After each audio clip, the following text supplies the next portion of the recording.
درنو دوستانو، هیله ده چې صحتمند به یاستئ او وخت مو پخیر. او تاسو ته د رحماني اکاډمي څخه راغلاست وایم او راځئ بله برخې ته د مارکیټینګ منیجمنت.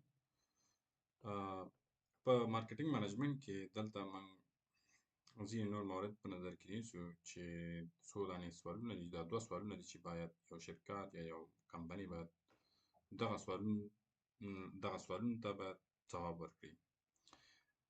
ښه، designing a winning marketing strategy requires answer to the following question, right? کله چې موږ strategy جوړو نو دغه لاندنۍ سوالونو ته باید جواب ورکړي. لومړی، what customers will we serve? What is our target market? How can we best serve these customers?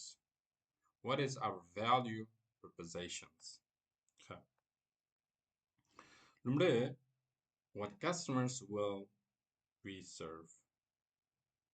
موږ به کوم پیرودونکي خدمت کوو، یعنی موږ به کوم پیرودونکي په نظر کې نیسو. what is our target market؟ زموږ هغه target market هدف زموږ کوم مارکیټ دی، کوم یو دی چې هغه موږ په نظر کې نیولی. صحیح ده، یعنی هدف مو بازار کوم مارکیټ دی چې تاسې نیولی دی په خپل فکر کې، او څه شی به موږ خپل مشتریانو ته څه کوو، خدمات وړاندې کوو، کوم نوع خدمات به موږ وړاندې کوو او کوم مارکیټ به موږ په نظر کې نیولي، کوم بازار په نظر کې نیولی دی.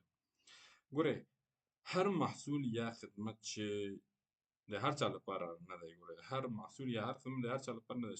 باید کمپنۍ یا شرکتونه او باید دوی مشخص کړي چې دوی غواړي کوم ډول خلکو ته خدمت وړاندې کوي. ورسېدلئ؟ کوم ډول، دا باید دوی له اوله باید ذهن کې وساتي، ځکه چې دا هغه خلک چې ډېر امکان لري محصول واخلي